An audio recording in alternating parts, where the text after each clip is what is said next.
সবাইকে এটা বলতে চাই প্রথমেই যে আপনারা জাগুন, এইভাবে জেগে ঘুমিয়ে থাকবেন না।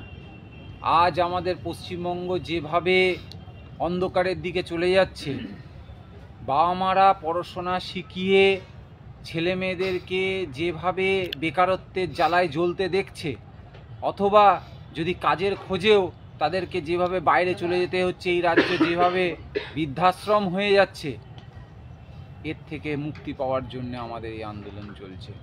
আমাদের এই আন্দোলন চলছে যারা আমরা সরকারি কর্মচারী, যারা দিনরাত সাধারণ পাবলিকের রাজ্যের উন্নয়নের জন্য কাজ করে যাচ্ছি, তারা সঠিক মায়নার দাবিতে আমরা, অর্থাৎ মহার্ঘ ভাতার দাবিতে। অবশ্যই আমরা যারা এখানে আজকে বসে রয়েছি, নারীদের যাতে সম্মান বজায় থাকে, আইন শৃঙ্খলা বজায় থাকে, দুর্নীতি চুরি যাতে বন্ধ হয়, এই দাবিগুলো নিয়ে আমরা সর্বসাকুল্যে বসে রয়েছি।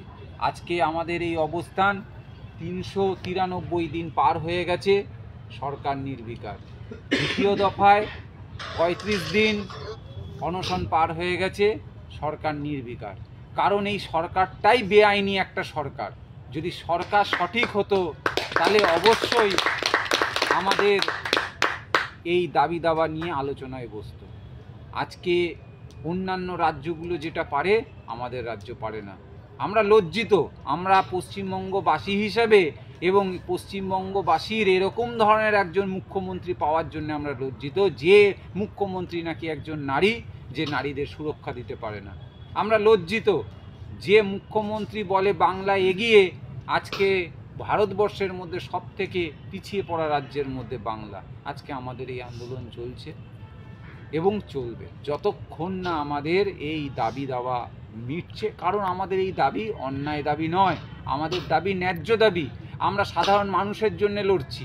আমরা যে পশ্চিমবঙ্গবাসী যে সরকারকে সমর্থন করে, অর্থাৎ তৃণমূল পার্টি, আমরা তৃণমূল পার্টি না, আমি বলছি যে আগামী 6 এবং 7ই মার্চের যে ধর্মঘট, যে তার জন্য কি বার্তা দিতে চান? তৃণমূলের যে নেতাটির ছেলে মেয়েরাও বেকার বসে রয়েছে, আমরা তাদের জন্যেও লড়ছি। আমরা এই কারণের জন্য লড়ছি। আমাদের 6-7-এর আগে আমাদের 3 তারিখ মহাসমাবেশ আছে এবং একটি মিছিল আছে। অবশ্যই আপনারা দলে দলে এই কলকাতা স্তব্ধ করে দেওয়ার মতন এরকম পশ্চিমবঙ্গের লোক যাতে দেখে যে হ্যাঁ, যে আজকে সরকার যাতে বোঝে যে সব মানুষ সচেতন হয়ে পশ্চিমবঙ্গের কলকাতার রাস্তায় নেমে এসছে, তার জন্য সবাইকে আহ্বান জানাবো। 3 তারিখ আপনারা অবশ্যই দলে দলে যোগ দিন এবং আপনারা 6 আর 7 দুদিন ধর্মঘট পালন করে, মার্চ মাসে 6 আর 7 ধর্মঘট পালন করে আমাদের এই সরকারকে বুঝিয়ে দিন যে তারা সরকারের যে দুর্নীতি, সরকারের যে অমানবিক মুখ, এই মুখোশ খুলে ফেলে দেওয়ার জন্য আমাদের এই ধর্মঘট। আপনাদেরকে এটাই বলে আমি আহ্বান জানাই। অনেক ধন্যবাদ শুভঙ্কর দা। আপনাদের যেভাবে বলছিলাম, আমাদের মধ্যে অনশনকারী রয়েছেন আমাদের প্রশান্ত দা, আমরা শুনে নেব আমাদের প্রশান্ত দা।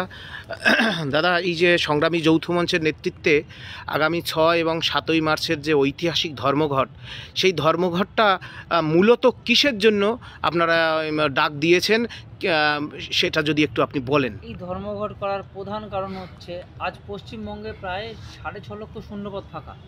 পশ্চিমবঙ্গের সবথেকে বড় সমস্যা হচ্ছে এই শূন্যপদগুলো।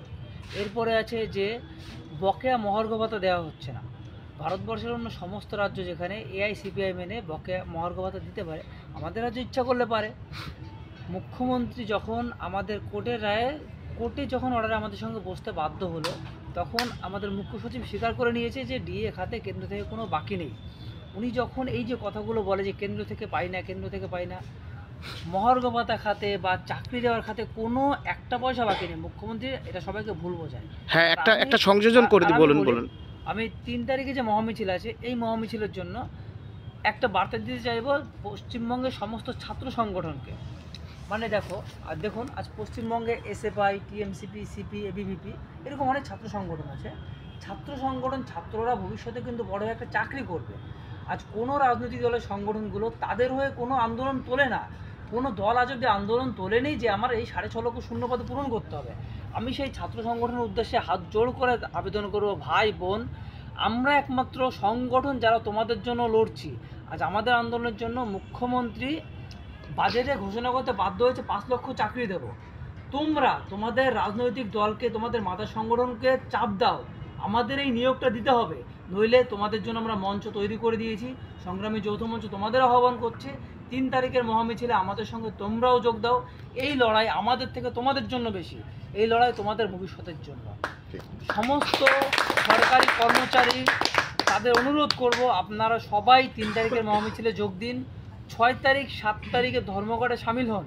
এই ধর্মঘটটা, এই মিছিলটা শুধু আপনার জন্য নয়, আপনার ভবিষ্যৎ প্রজন্মের জন্য, আপনার যে ছেলে, আপনার যে মেয়ে, এই লড়াইটা তাদের জন্য। আজ যদি আমরা এই সরকার বা যে কোনো সরকারের এই অচল অবস্থা ধ্বংস করতে না পারি, ভবিষ্যতে যুগ যুগ ধরে আমাদের এভাবেই চলতে হবে। তাই সবার